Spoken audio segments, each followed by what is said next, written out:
And good morning, everybody. We are live. Congratulations. You made it through the week. Another week of fantastic food safety, food quality, making sure that everything that we eat and enjoy is safe and wholesome, and we all love it. And unfortunately, what we do, not a lot of accolades and gratitude for what it is. But guess what? Myself and Dustin today, we're going to say thanks. We really appreciate all that you do. Good job. Thank you for all of that. If you're new to the chat, welcome. Pull up a chair. My name is Bryan Armentrout with the Food Leadership Group, and this, of course, is Food Safety Chat Live.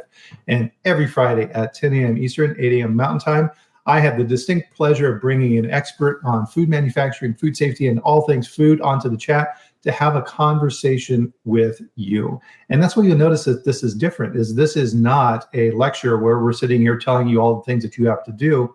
This is meant to be a transfer of information, and that's what I love about doing this.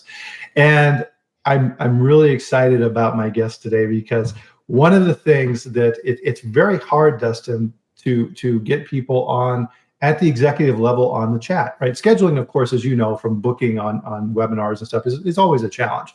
But CEOs and executives within food companies, super busy, and it's really hard to get them on the chat. And so I'm very excited for our chat today. And with that, I'll give a brief introduction here. It's kind of hard, I think. I tried to write a good description for you, Dustin, but it's hard because you do so damn much. So Dustin and I worked together at White Wave way back in the day. And Dustin Finkel, here's what I've summed it down to: an entrepreneur, a food executive, and adjunct professor at CU. How's that? That is the quick version. I hate when people ask me to walk me through their resume because it takes too long nowadays. Yeah, I know. Yeah, the older you get, the longer it takes. One of the things we do, and Tim is on the ball here, and good, he's at home in Tennessee. Is everybody let us know where you're at? I'm always amazed, Dustin. We get people from India and Nigeria and Europe, all over the world, who join us for the chat, which is really amazing. And so, of course, I'm in Loveland, Colorado, where we've been going through, like a lot of the country, right? My friends down in Texas are sending pictures of snow in Dallas, right, which really freaks them out. But here in Colorado, I'm in Loveland, and it's chilly this morning here. It's what do we got? We're at 16, but we're on our way up to 43, which is nice, right? So we got a little snow up here in Loveland. Where are you at, Dustin? I am in Erie, Colorado, which is about 20 minutes south of you, towards Denver, and about 20 minutes east of Boulder. So for those of you who are not that clear with Colorado. And Elena's in Denver as well. Nice to see Elena here. Good morning. Oh, she's got the little snow emojis. I like that. I heard it. I heard Denver got snow yesterday. We didn't get any up here. So. Oh, interesting. Yeah, we didn't get any in Loveland either. So very interesting on that side. So, gosh, we got a ton of information here to go over. Georgia, nice to see you, and definitely here for the chat. It looks like members of your team are trying to log in here through the same link as you. They need to go through the LinkedIn invite and do that way. So they can hang out there, but that's not going to work that way. 6 inches of snow in Nashville. Wow, nice. Surprising for that. So one of the things that we do here as we get setting on the chat, and as I had said here a little bit, we got a ton to go over, so we're going to get right to it. So Dustin, please join me in hoisting your beverage of choice with us, everybody. Green Cheers. Beverage. I'm going to try and quickly see if I can send an update to that email, but maybe not. So we'll just jump in. No, that's as we were talking about here before we went live. It's live, right? There's always something that goes on. Wow, Elena got 4 inches of snow in Denver. Wow, crazy. So as everybody is watching here with Dustin's background, just look at all of the different brands he has been associated with, and of course, over his left shoulder, you see Horizon Organic back there, which I'm very familiar with as well. Tons of good food and good products that we all know. Yeah, I'm going to give up on my attempt to try and find the email I sent out, but let's just jump into it. All right, let's see. I can kick Mike from the studio. Goodbye, Mike. Sorry. There we go. So one of our rituals, and I'll apologize in this in advance, Dustin, but you got to go through it. Everybody else does. Is the dad joke? Are you ready? Are you ready for the dad joke? I'm the captain of dad jokes, so let's hear it. Okay. Dustin, Why were Snap, Crackle, and Pop terrified after watching the news? I give up. They heard that a serial killer was on the loose. Oh yeah. What did the fish say when it hit the wall? I don't know. What did the fish say when it hit the wall? Damn. I love it. You're the first guest to hit me back with a dad joke, so I love it. It used to be all over my old website for Kapop. We had dad jokes. It was kind of what I became known for. I like that one this morning. So as we jump into the chat here, serial killer. Yep. So just from a background standpoint, we got to hit this, and I'll apologize, right, with my slaughtering of it, at least a high level of your background. But for the new guests, we always do this on the chat. Dustin, I'm sorry, is give us a little bit more on your background and you. Yeah, as Duncan's kind of making fun of me, you can kind of see it on my back wall. I started my career actually in investment banking at Goldman Sachs, and I always bring that up simply because I do approach everything with a very analytical financial bent. And so as I think about the marketing and the creative strategies, it always comes from that ROI, P&L, cash flow mentality. And I think with a lot of companies, and we'll probably get into this and how it can impact QA, but having that kind of financial mindset is really, really critical. I went from there essentially to business school at Northwestern, shifted into consumer packaged goods, where I became, I worked on General Mills. My kind of claim to fame with General Mills is I was part of the team that launched the first nationwide gluten-free product ever with gluten-free checks, which was really cool. And went smaller, worked at White Wave, Horizon Organic, helped commercialize DHA and some other things. And then I essentially a lot of things, but ultimately got hired by private equities, started my own food company, Kapop, which you can see behind me. We were featured on Shark Tank, which if you want to see me make a fool of myself in front of millions of people, feel free to look at that. And then now after doing some interim CEO stints and some private equity gigs, I have now stumbled my way into fractional support. And I kind of joke, I'm everything from a fractional CEO to a fractional janitor and everything in between. So I like to think that I have a pretty good understanding of every aspect of the P&L of the business and can help businesses avoid the landmines that we often face in the food industry.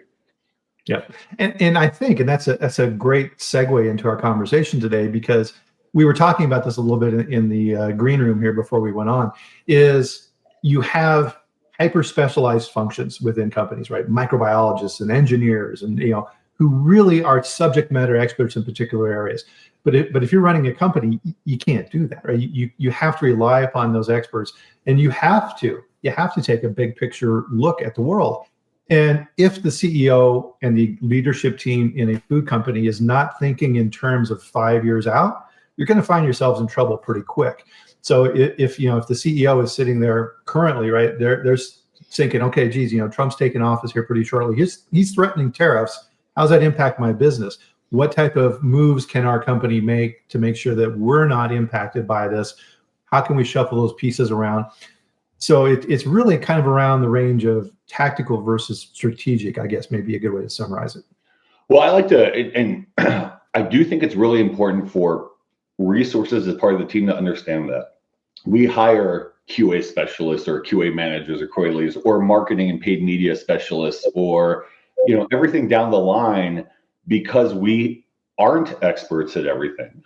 We shouldn't be experts at everything. And I've told you this before, and I've said this on other podcasts, which is one of the reasons I think I struggled quite a bit with my own company, was I continued to stay in the weeds too long and too far, even as we got bigger and bigger and bigger. Mm-hmm. And I lost sight of that 3-year plan. I lost sight of the big growth trajectory that we could go on. And so ultimately, I think as we kind of move forward in this conversation, you'll hear a lot about how specialists need to recognize that their leaders don't have that expertise. That doesn't mean that's a bad thing. That's why we are employed. And as a result, we need to think about how to properly communicate that specialty in a way that makes sense for the executives. And within quality assurance, that is a very specialized world. There's a lot of detailed evidence that you need to manage and think about that really the CEO or the executive or even the ops leader is not thinking about on a day-to-day basis. And so I know that creates tension and problems, and we can talk about how to probably alleviate some of that as we go forward. Right. And there was always a good rule of thumb, and I always used to teach this to my managers and directors, was never get in a position where you have more than 5, maybe 6 direct reports. And why is that? Well, you can't keep track of it, right? You need to have that correct level of detail. And to your point, Dustin, which is a great one, I want to reemphasize that, is if you have too few reports, you're going to micromanage. If you have too many reports, you're going to get lost because you don't know what they're up to. So then you're going to be in this constant state of stress. And it's the same with the CEO in the company. There's a specific reason why the CEO only has 5 or 6 direct reports, right? So ops, sales, marketing, legal, communications, maybe, that's it, right? And the CEO relies upon that core team to do the same thing. And that's why organizations are always set up in that hierarchy so that that information can get communicated correctly.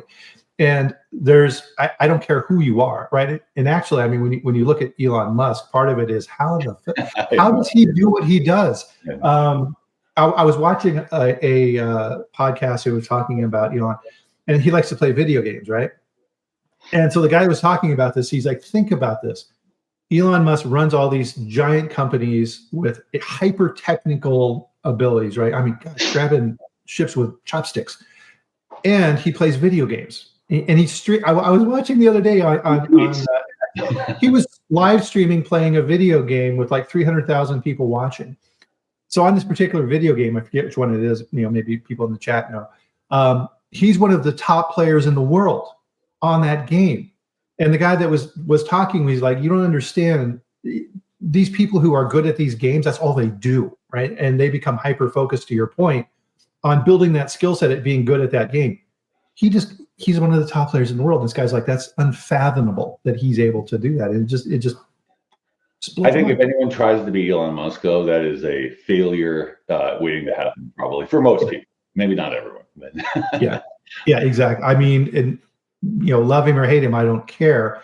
The fact that we're on the planet with him at this time is really cool, right? Just watching this guy. I think he might be evidence that there's supernatural beings out there. He might be one of them. But I think you're probably right.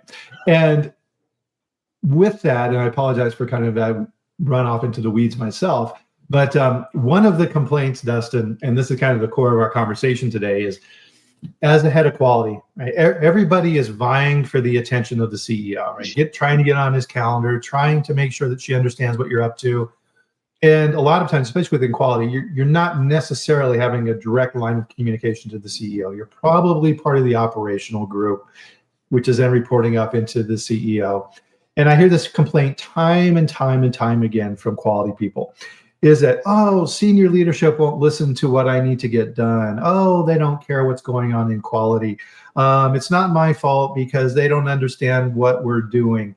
What's kind of your take on that from the other side of the table? So as we talked, and we did some pre-discussion, and I want to call this out that nothing I'm going to say is meant to be insulting, but it might be direct, which is, I think there's stereotypes out there, right? And both about CEOs and execs, as well as quality or any other specialty in the industry.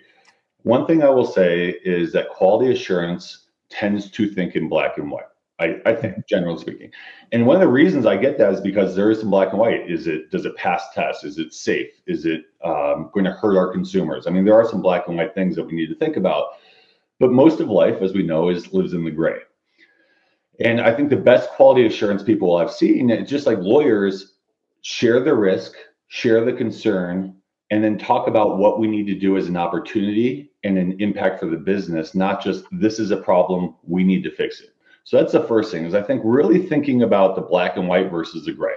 Now, there are instances where it is black and white, like God forbid, there's a recall or there's something else. I mean, yes, there are very SQF level safety issues that are black and white, but I'd say 90% of the issues that happen on a day-to-day basis are not black and white. They have impacts, they have opportunities, and we need to talk about that. So the first thing is to start thinking in the gray. The second thing is going back to what I said at the beginning, which is we are not in the weeds every day. So the more technical you get, quite frankly, the more we're probably going to tune out, right? We want to know what the problem is, what the solutions might be, how those solutions will impact the business, good or bad, and then how we move forward from that. And I think ultimately that's how anybody in an organization should communicate upwards, whether it's to your manager or it's to the executives. Risk reward is another piece that I would think about. I mentioned at the beginning the ROI piece, which is what is the financial benefit to the organization? So there is not a area of the business that doesn't have an ROI measurement as part of it. So ultimately, if you think about hiring people, well, I want to hire somebody else. What's the financial impact of the business? What can they offset? What's the improvement they can do, et cetera? So I really want people to take away that the better you can communicate up in the gray, the better you can communicate in terms of here's the problem and opportunities without causing it being black and white. I think the more successful you're going to be. Right. Well, and I think a good add on to that is as well is no one likes to be surprised, because if in quality you're holding on to problems and only communicating it upwards at the last minute when it's at the crisis stage, that's not going to make people happy either, right? It's like, oh, hey, yeah, we've had this problem for 6 months, and oh, guys, it looks like it's going to be a recall now. Wait a minute, why are we just talking about this now? Right. You've known about this for 6 months, right? That's a recipe for failure as well. Yeah, I mean, I think it's just, the other piece that's really important, and this is for every part of the business. And it's really hard because, like all of us, we all probably started at some low level, and I use that in quotes, but worked our way up. We all were in our little bubble. And I think the more you can realize that there's so much more to the organization than maybe what you see or even know. Now, whether that's good or bad, that's a separate conversation. But there's more going on than you probably realize. Mm-hmm. So if you can start seeing the bigger picture of the business, it's really important. There's always the joke about the conflict and tension between sales and ops, right? And QA and all these things. One thing I used to preach, and again, I'm a marketing sales-minded individual, but the one thing I used to preach is any for-profit business has one goal, and it's to sell more stuff. That is our job. If we don't sell more stuff, we don't have a job. If we don't sell more stuff, you don't have a job. We don't have resources. That doesn't mean doing it recklessly. That doesn't mean doing it fraudulently and all that stuff, but we need to sell more. And so when there are issues or there are problems, again, I'm going to pretty much going forward just assume we're not talking about recall type stuff necessarily, unless you specifically bring it up. Think about the bigger picture. What's the impact on the business? What's the impact on the sales? A lot of times I got into issues where the simple solution is we should stop. We need to stop. We need to do this. We need to fix this. We need to work on this. It's like, yeah, in an ideal world, that would be amazing. But then I don't sell for 2 months. We're probably going to lose a lot of sales and probably people are going to lose their jobs. And I used to take it pretty heavily, and I still do, that firing somebody was the worst possible thing I could do, especially when it was because of business performance, because ultimately that was my fault, right? And so I'm always thinking about those type of issues. Yeah. Well, and part of this, and I think, Dustin, this is part of human nature. It's very easy for people to minimalize the efforts of other people, right? The sales guys, they just go out to fancy dinners and yuck it up with the buyers from the retailers. And man, it'd be amazing to be in sales. You go out, you make a big sale, and everybody in the company celebrates you. Marketing, amazing. Wow, I'd love to work in marketing, right? You get to create these crazy labels and come up with all these claims. And what do you really do in marketing? Right? And they do the same with quality, right? So then it turns around and the marketing and sales people say, oh yeah, those quality people, they're just, black and white, stick in the mud people who don't understand anything. And yeah, let them sit in their lab and do their thing. It really doesn't matter, right? And the groups don't communicate. And that's the big problem in companies is you get these different silos of these different fiefdoms that think that their function is what's driving the company. They don't understand everybody's there for a reason. And getting out of your bubble is so important. Yeah, I want to touch on real quick because I'm seeing Cortland and LinkedIn user about repeat sales. And something you'll hear me say, and Bryan heard me say this in the speech I gave, which is I want to make it 100% clear that I believe quality impacts sales, 100%. And anyone who's ever worked with me will hear that. I think I coined a phrase now that Bryan is taking, because quality impacts demand, right? Yes. Which is this. I have this philosophy, and this is especially true at small companies. For every complaint you get, there's at least 10 more you're not getting. And as a small company, you get one chance to get that consumer to try your product. the example I always use is Oreos, right? If someone has a bad Oreo, they're probably going to come back and give Oreo the benefit of the doubt because it's Oreo and, whatever. If someone tried Kapop and had a bad Kapop experience, I'm not getting them back. And I'm not getting their friends back, and I'm not getting all the people they told about. So I want to be 100% clear that I think there's real importance to quality. There's two parts to the quality equation, though. There's food safety and food quality. And I think a lot of what I've been referring to so far is a little bit about food safety because it's nuanced, right? There's things that are black and white safety issues, and there's things that are gray safety issues. Quality is very similar. Quality is even harder to measure. I mean, one of the things with, and use a Kapop again as an example, our most popular product was a vegan cheddar puff.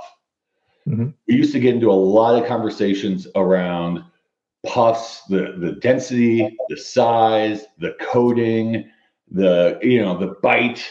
It's really hard to quantify that. Now we could and use some type of measurements to do some of it, but that was opinion based. And so we would have conversations. What's the impact about letting this batch go? What's the impact about letting that? And I think, again, if QA starts thinking about it from the sales avenue, and you're right. And I love that Cortland and the other person brought that up because I 100% agree that quality impacts demand. We need to make sure we're executing flawlessly.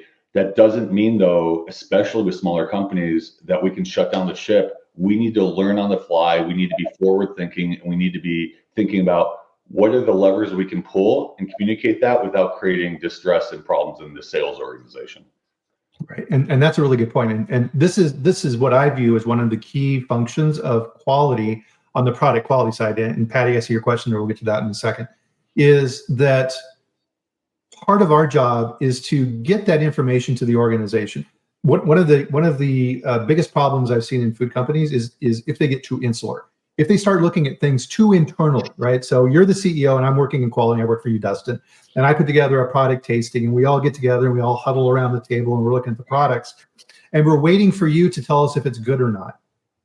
I don't care. You're the CEO. You're not the target market, right? You have input, but you should not be making the decision. You need the information from me that says, okay, for K-pop, here are the main things that our consumers care about. They care about texture. Right? If the popcorn is stale, right? We get tons of complaints for that. If the flavor is incorrect, too high or too low, right? Here's the main drivers that the consumer is looking for on that product. And so hearkening back to our past with the Horizon Organic Kids with the DHA, we were both in the company developing that. And we found out that with DHA, you have to be super careful with the DHA. If you don't add it correctly to the milk, if it's not the right composition, you can get this weird fishy flavor. Yeah. And oh my God, would we get complaints. When we first started tweaking this and going into the marketplace, and Horizon was one of the first people to figure this out. And man, those complaints would hit hard. So part of my job was getting that information to you as the CEO to say, hey, listen, DHA, we got to be super, super careful on flavor, right? If we want complaints, this is how you get it. So that the organization understands it. And I think that's a key point in what quality sometimes forgets. We need to help you get information that's forward-looking. Hey, that's great that we put out the quality report for last month. Okay, everybody already knows what happened last month. Is that really providing value to you as the CEO? You stole the words right out of my mouth. I was about to say forward-looking objectives, right? Because we all do these monthly reports, and I used to drive me crazy, especially when I had to put them together around, here's what just happened last month. That's great. I can't do anything about last month. Now, it's a bit arbitrary because there are things you can do about it, but I will say the more you can start thinking forward looking, what are the trends that if X, then Y, right? What are the things that we're seeing in quality that we notice if we continue to go down this path, it will lead to a decrease in sales. You talk about a decrease in sales or increase in cost to executive, you're going to catch their attention. You're always going to catch their attention. If you talk about consumer problems, you're most likely going to catch their attention. I do think, though, one thing I want to note, and this is important, is understanding where your CEO or executive or whoever you're talking to came from, how they grew up. So as an example, I grew up in a financially minded marketing organization, right? So I started with investment banking, and then I worked in big CPG, and I went the brand management path. That's my brain mindset. Okay, well, what does that mean? How to talk to Dustin might be different than how to talk to Sarah, who grew up in an engineering technical world, right? And that's why when you see some products from tech companies, you wonder if there was any marketing or strategy involved because the user experience is so bad. But that's a separate conversation. The point I'm making is it's not only just about the marketing and the sales, it's also understanding what communication will work. Someone mentioned managing up. That's the precipice of managing up, which is understanding who you're managing to, what triggers work with them, what type of communication they like to hear. I, for instance, like direct, quick conversations, I like to the point. I want to know what we do, what we need to do, and what we're going to do about it. Some people might like the storytelling. Some people might want the technical. So I actually think, going back on what I said before, the number one thing you should probably think about is understanding who you're talking to, what is important to them. I mean, this goes back to core sales, right? And how you can deliver upon that message to trigger what you need to happen based on their needs and their concerns and their anxieties. Right. And yeah, stepping back and putting yourself in their perspective. So kind of the analogy Dustin I use on this is it's kind of like the angel and the devil sitting on your shoulder. Part of my job is to be those two characters for the CEO. To say, hey, things are going good. We're doing good on this thing. Things are looking great. I'm really, really happy. On the other side, it's not too happy. This is kind of trending in a direction that's not good. We probably need to get aware of this, right? So that I'm giving you those guidances from a quality standpoint of, is the ship drifting in a direction we don't like? I'm going to counter that a little bit, Brian, just not to disagree, but just to push the thought of the boy who cries wolf phenomenon too, right? Yes. Which is being careful. I don't know if anyone even reads that book anymore and knows that parable, but but the idea, I'm sure most of us do, which is if I keep hearing the same complaint and same problem over and over and over again, I just tune it out, right? And that's all of us. We all do that. And so I do think it's being thoughtful about your approach of how and when to bring things up. This is like, with any of your spouses or partners or life relationships, if someone's in a bad mood or had a tough day and then you bring up an issue, probably not going to go well, right? It's also finding the right time and communication method that will get that point across. So I do think it's important to raise those issues, but I think if you become that little gnat that's just bop, bop, bop, bop, bop, you're just going to get tuned out because it's just another complaint from X person about some other problem. And then that's probably what leads to bigger issues because the executive didn't listen to you, you weren't communicating correctly, and then the whole thing just blows up. No, that's a really good clarification. Yeah, it's just an and on what I was saying. Yeah. I mean, so part of this too, to your point on context, is let's say, for example, that I want to come and talk with the CEO about some stuff that I think is important, but 3 days out is the meeting with the executives with the board of directors. That's your focus, right? If I come in and start talking with you about stuff and you're focused in on preparing that information for the board of directors, you're going to be like, what? Right? It's like, why are you bothering me now? Go away. It's literal. I mean, I've literally had that experience and probably literally said those words. So it's true. That's again, learning the managing up piece. But, one other area I think, I'd love to hit on, Ryan, if it's okay, is also going back to the forward looking, which is, I am not sure in the quality assurance world, and I apologize if this does happen, I just never saw it directly, was more of goal setting, right? I feel like a lot of QA, and this is all of our jobs, is firefighting, right? There's firefighting issues, and we all deal with that constantly, and every day there's something new that happens. But I don't know if I recall seeing a proactive plan. Now, for those of you guys who do SQF audits and stuff, there's this whole document. We plan, we know the SQF audit's coming in 3 months. Here's our objectives, here's our plans. If you think about bringing that type of mentality and plans to the broader organization as here's my goals for this quarter, here's my goals for this year, here's the tactical ways I'm going to address those things, I think it'd be much better suited for an executive that can measure you against those things, is not worried about the latest issue. It's like, okay, we agreed on these goals. We agreed on these concerns. We agreed on these resources. I'm going to measure you, X person, against those things as we go forward this year. I do think forward looking, again, is another opportunity for improvement. Yeah. And sometimes from a quality standpoint, that can be a challenge. I know that you look at the objectives for the company for that year. And it's okay, here's our sales goals, et cetera, et cetera. And I'll look at that information and say, well, geez, how do I fit into that from a quality side? Because sometimes it's difficult to link those things, because a lot of times, as we kind of talk about in the intro for the chat, it's just it's assumed that, all these things are going to happen for quality. They're going to maintain, they're going to have low complaint rates. We're not going to have recalls. These are negatives, right? And a lot of times it's hard to measure negatives in those situations. Right. I mean, quality assurance, unfortunately, you mentioned it at the very beginning, is a lot of times a thankless job, right?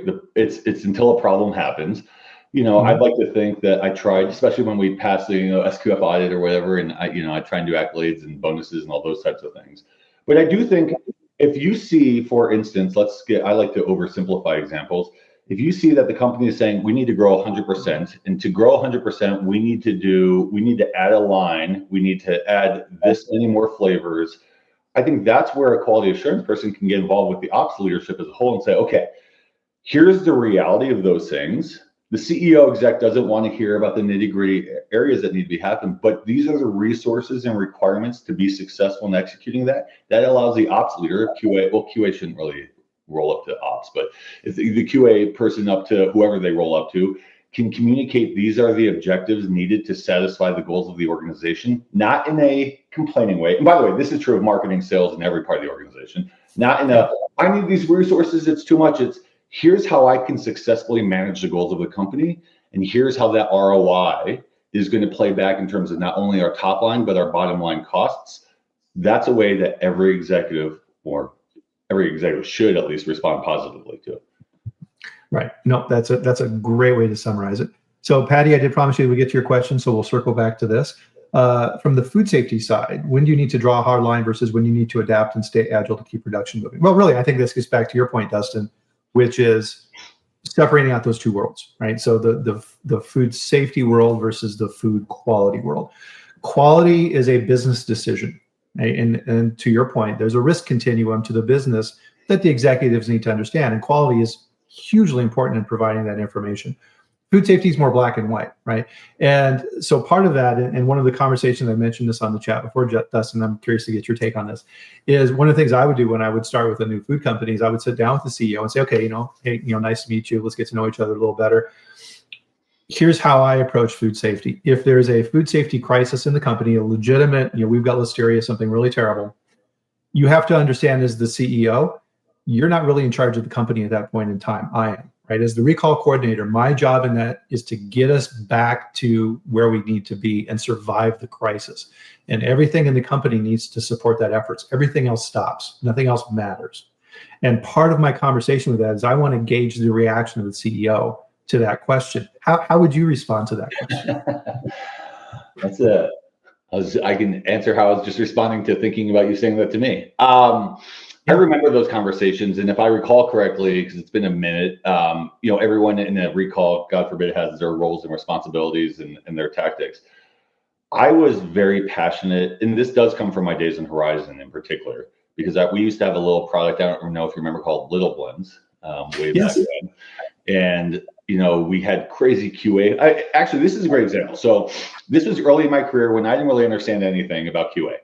And I remember Little Blends, it had a very short shelf life.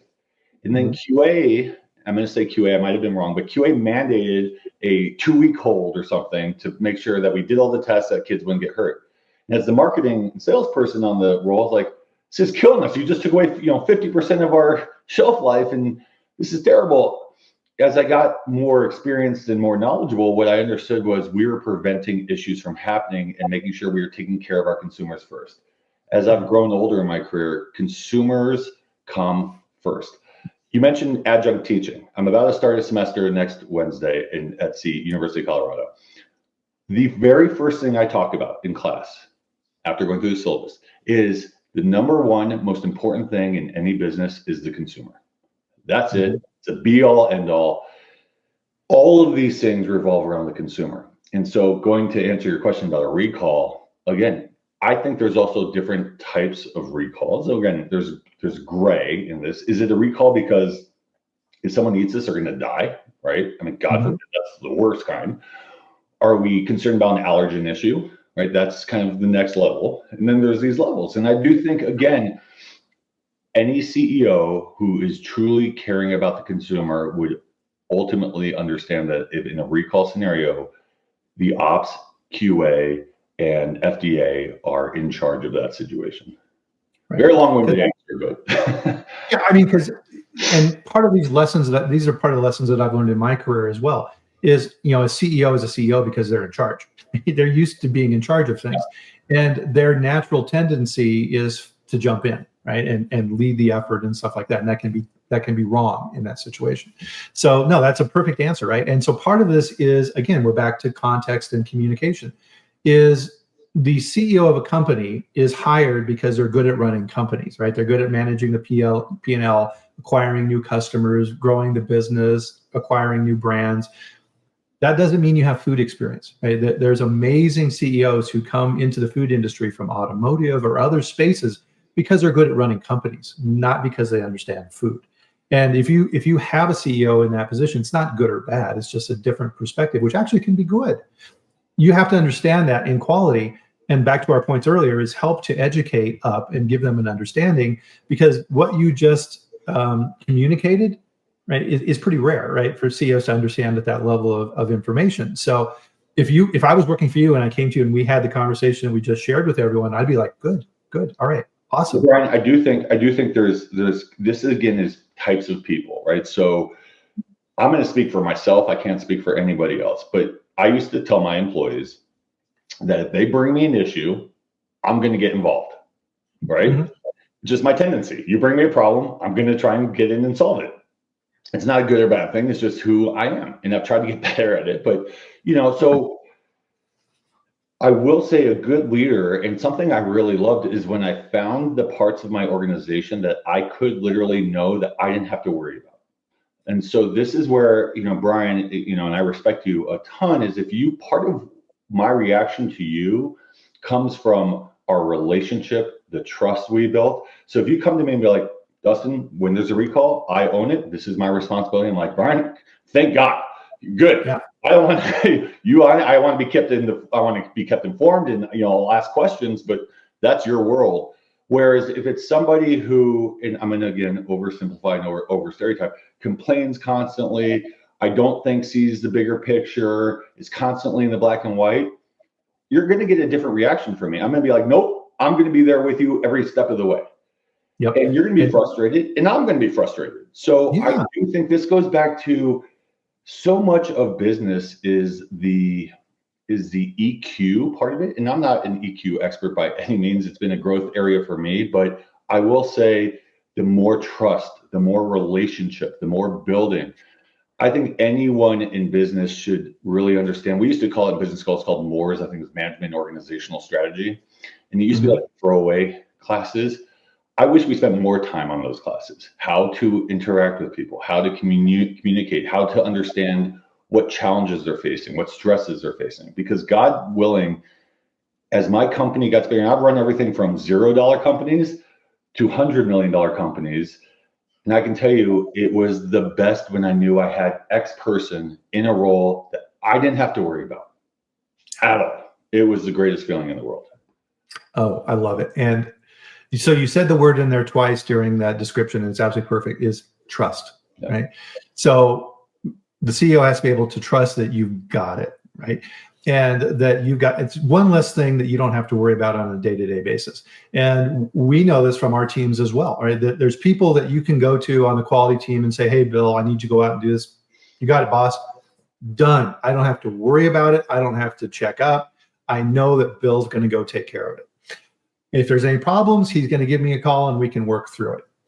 Perfect, right? And a lot of times in quality, I think a lot of times, Dustin, there's a lot of micromanagers, right? They feel that they have to control everything, every little aspect of everything. And all that does is build resentment on your team. And back to your point, now I'm communicating to my team that I don't trust them, to do their jobs. And that's a really bad spot to be. Well, and I would be honest about that. I told employees all the time that I actually start with trust. Mm-hmm. And but you could lose it quick. And I'm not saying this is a good thing. I'm like my EQ, but you started with all the trust in the world because I hired you. And I think Jill just said, yeah, because your IQ got you in the door. I trust you. But the second you damaged that and I started getting involved, it's hard to build back that trust. And I would also tell you that if you saw me, I would tell employees, if you see me micromanaging you, probably a bad sign, because I don't want to, but it means I have lost my trust or I'm losing my trust or whatever, right? And this is depending on skill set and level of experience, and there's a lot of nuances to it. But I do think, it's funny, it's a QA conversation. And again, we spent a lot of our time here talking about management communication. And I do think that's really the difference here. When you and I spoke together at an event for Patty at Alaritech, good call up, amazing company. And one of the things during your speech, so my speech was kind of on this stuff, right? And then you got in and you were rightfully so more in the technical world. And I remember listening to some of the people in the room ask you questions that were so technical. And I was like, my thinking in that moment was, I've had people come up and try and communicate with me in that same fashion. You guys are super technical. You have all this knowledge and expertise, but it would be like me going to you and saying, I'm analyzing accounts receivable ratios, and we're looking at the things that aren't necessarily relevant to you, and you're going to gloss over. Versus saying there's a sales issue. Okay, got it. There's a quality assurance issue. Got it. So again, I do think so much of, and why I think you invited me here, is it's not that I know quality. There's every single person on this call probably knows quality better than me. I'm on this call because it's about how to communicate quality in a way that gets the results, because I know there's so much frustration in the lack of receptivity to quality assurance issues. Right. And when we were preparing for this chat, I brought up a story on ROI and how I was successful early in my career. So I think it's good to reiterate that story for everybody, because I think this is very illustrative of how this process goes. So I was a microbiologist working in a lab, and back in the day, right, a lot of tests, they were all manual. And so, picture what you see with the stock photos on the internet, right? With the guy with the petri dish and they're streaking on the plate. That was my life, doing that all day long. And new methods started coming out that were rapid methods that would cut the test from 5 days down to 3 days. I'm just like, oh, amazing. My life will be so much easier if I can get my tests done faster. Problem was, it cost more. Right? Of course it costs more. You got to buy the machine, you got to buy the little kits, all these type of things, much more expensive than the manual method. I think it was about a 3x cost. So I went to my boss and said, hey, Edith, I want this really super cool new method we've been playing with in the lab, and it's amazing. First thing out of her mouth, Dustin, what's it cost? Yeah. Well, yeah, we got to buy the equipment. It's going to be around $30,000 for the equipment. And she's all right, what's the cost per test? Well, it's about 3x what we're doing now. No, we're not going to do that, right? I'm like, oh, right? And I went away. Got thinking about it. And I was like, because a big chunk, and this was for a dairy company, you do a lot of salmonella testing on dry powders. And when you're testing that, to your point, you have to hold this stuff. You can't release it into the market. So picture these gigantic mozzarella plants producing hundreds of thousands of pounds of whey protein, lactose, sweet whey, all has to go and sit in a warehouse until I say it's okay to ship it. I went to the logistics guys and said, hey guys, how much does it cost to store this product? And they're like, oh, well, per pallet, in-out storage, all the technical stuff that the logistics guys do. Okay, well, on a monthly basis, what's our overall cost in the company for that? And they gave me this giant number. And I said, wow, okay, if we were able to release this product 60% faster and increase our turnover for our inventory, what would that mean dollar-wise? And they're like, oh my God, right? So they figured it out for me. And they came back and they said, well, Bryan, that's going to save the company about $300,000 a month. I'm like, holy crap. So I put together a nice little presentation, went back to Edith, showed her the presentation. I didn't even get done with the presentation, and she said, do it, buy the equipment now. Exactly. And it takes, the hard part about what you just did is it takes time, work, research, and a lot of times we're busy, we're overwhelmed. But anytime you want to increase costs, and I do, again, to call Patty out again, talk to him about this with selling Alera, which is you don't want to just show the benefit. You want to show the benefit in terms of cost, right? Because everything we do, we want costs more money. I want to hire somebody, that costs more money. I want to implement this new technology, it costs more money. But if it costs less than it makes for the company, or it's reverse in your case, the costs offset each other, it's an easy decision, right? And I think the more you start approaching every decision that way, I used to talk to people about this, especially with hiring people. You can quantify the benefit of hiring anybody. Every situation is different, and I can't really give an example necessarily on the spot for this, but if you think about the benefit that person is going to bring to the organization, what are they offsetting, or how are they driving incremental sales? Yeah. If you can't answer those questions, don't ask for an incremental person, right? It's that simple. Right. And in that example, let's say that I want a new person in my organization, and part of your objectives within the company.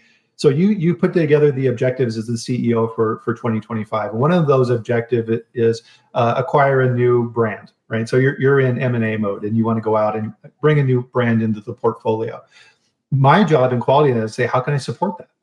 And so part of that would be, okay, well, I need to go out and help Dustin as the CEO understand risk.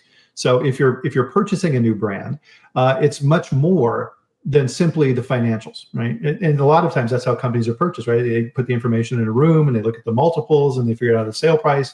And then you start finding out where the skeletons are hid after you make the purchase. And then everybody's like, oh, why did we buy this company? Why not help the acquisition group from a food safety quality standpoint up front and identify those risks so they can build that into their process of acquisition? And when they're figuring out their pricing for that purchase, if there's, let's say that you need to do some capital improvements in the plant because there's some serious issues. If that team understands that and you understand it as a CEO, then you can bring that into the negotiation. Huge value to the company. Well, I also, a lot of things I talk about the scientific method a lot, right? Your hypothesis and then validating or invalidating your hypothesis, right?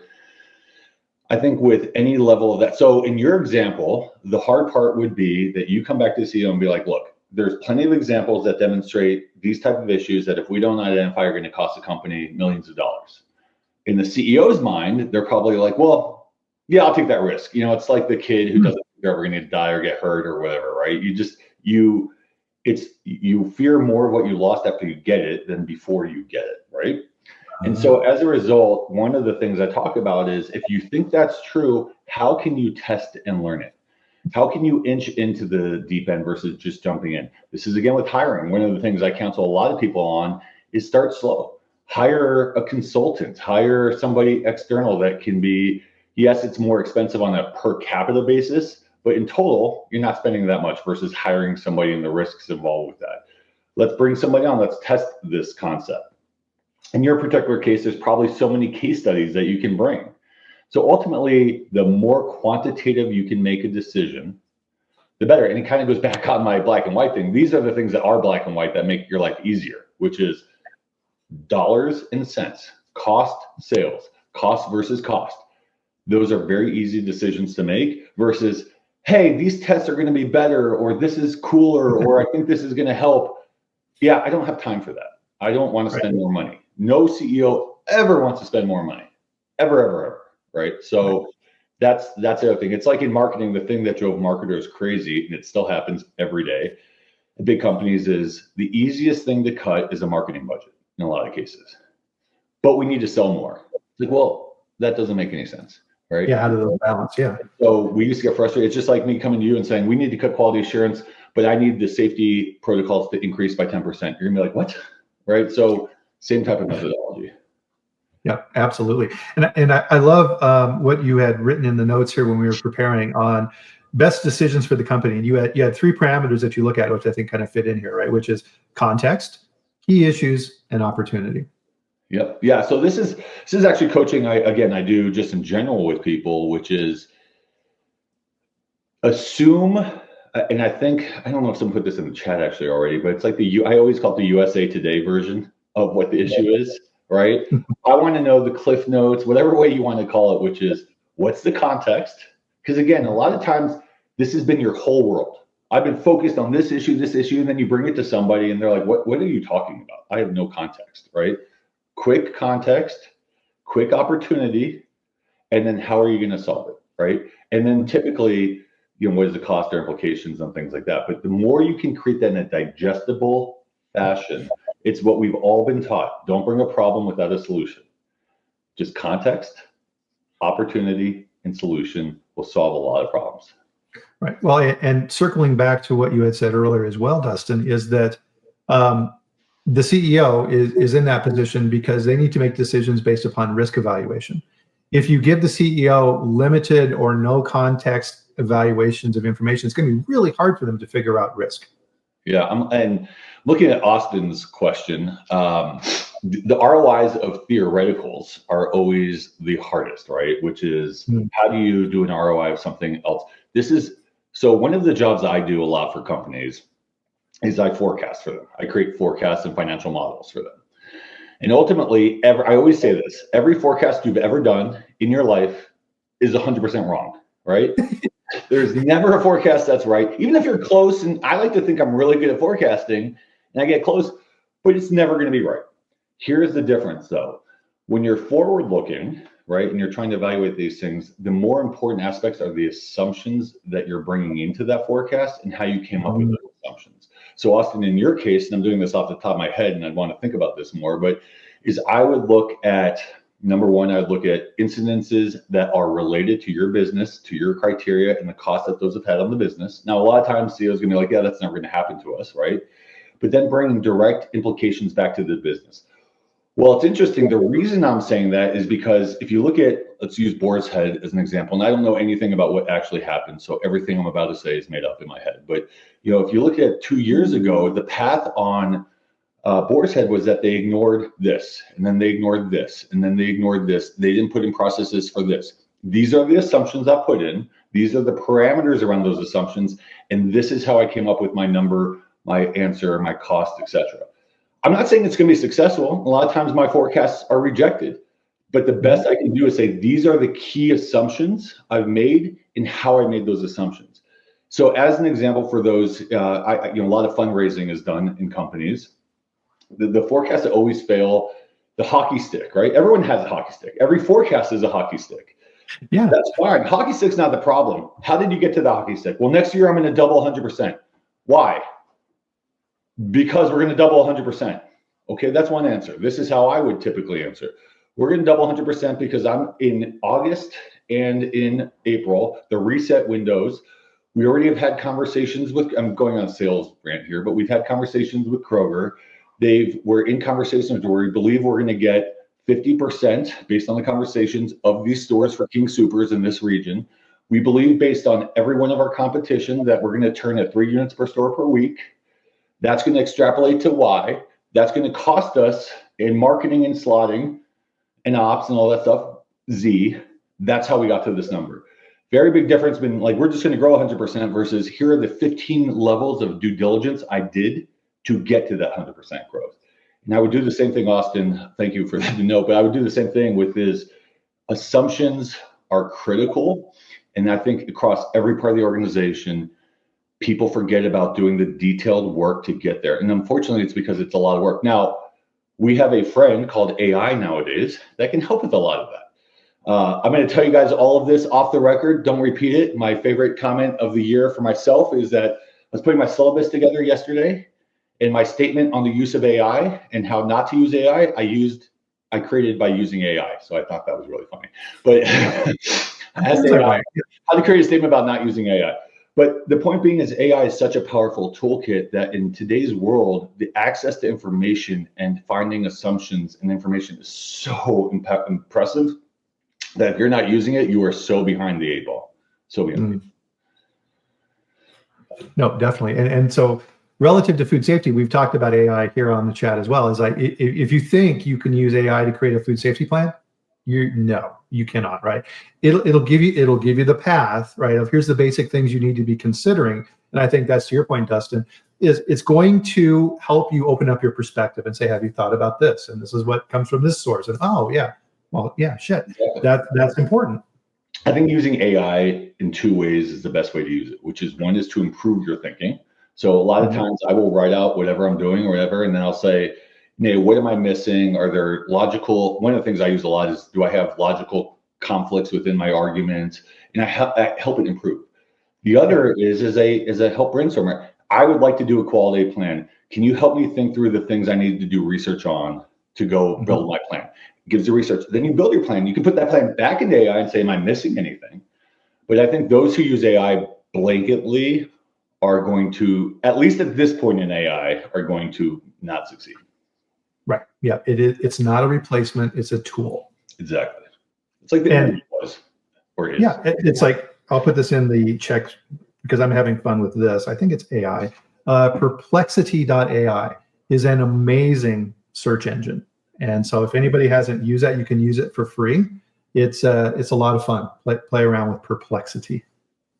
Yeah, I'm a big fan of AI. Yeah, but that's a separate conversation.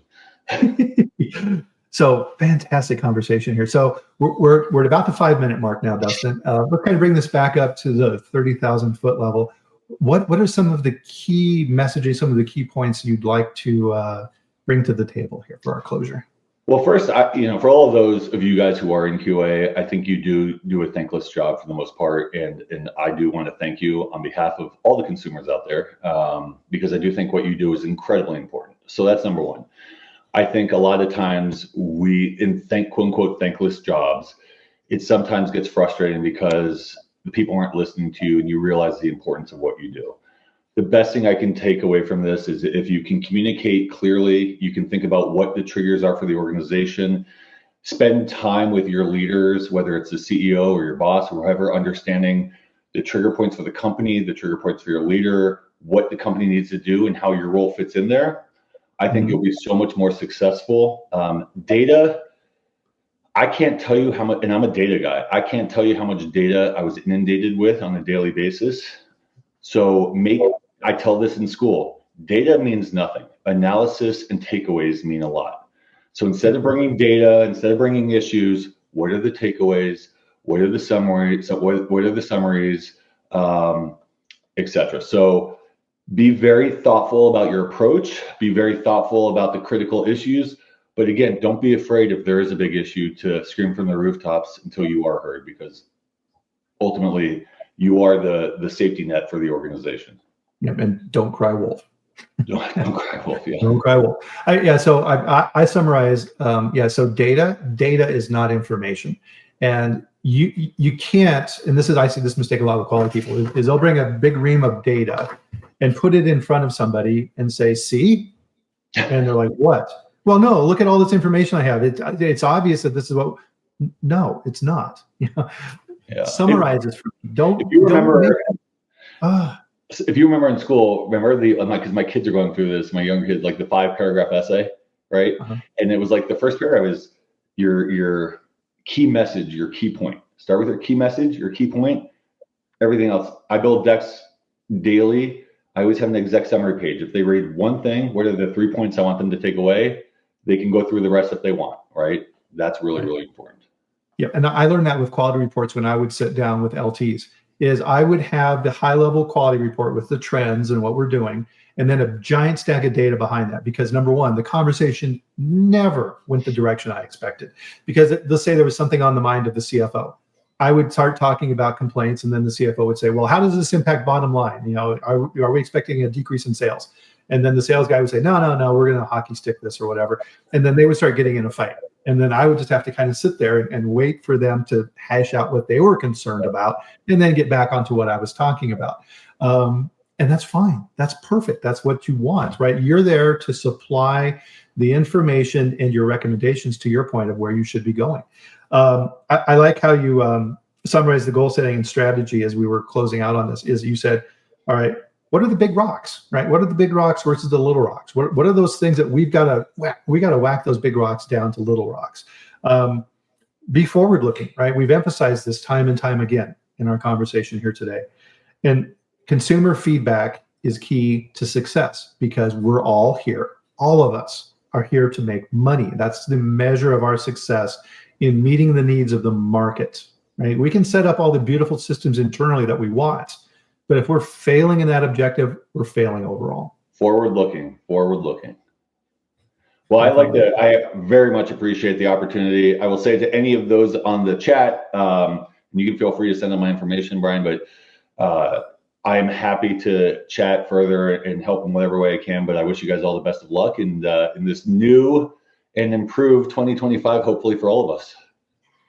Yes, absolutely. And thank you, Dustin. This has been a fantastic conversation. And I know for quality people, this is the information that they're starving for. They need this type of information to be successful. So thanks for taking the time to share that with us. Pleasure. Always enjoyed. Thanks, Bryan. You bet. So a couple of things I'm going to throw in the chat, a couple of links. I got this question on LinkedIn here today. And so I wanted to throw this in the chat because, I haven't talked about this in a bit. Is somebody was like, hey, I'm curious about a particular subject. Do you have past chats that I can go back and look at to learn more? Yes.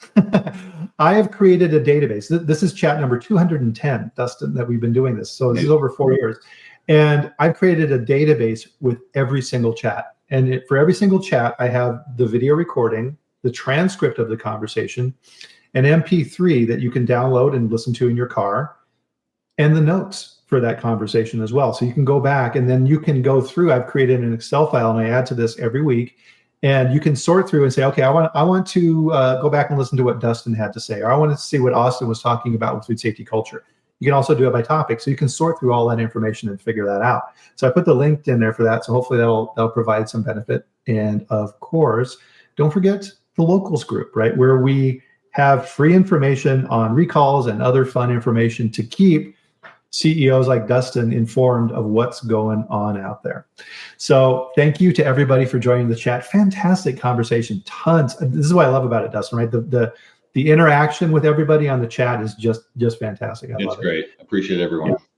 Yep. So we'll be back here, of course, next week on Friday at the same time. So 8 a.m. Mountain Time, 10 a.m. Eastern for the next food safety chat, where I'll bring another amazing guest on to talk with you. But in the meantime, have a great weekend. Enjoy yourself, and we'll see you there.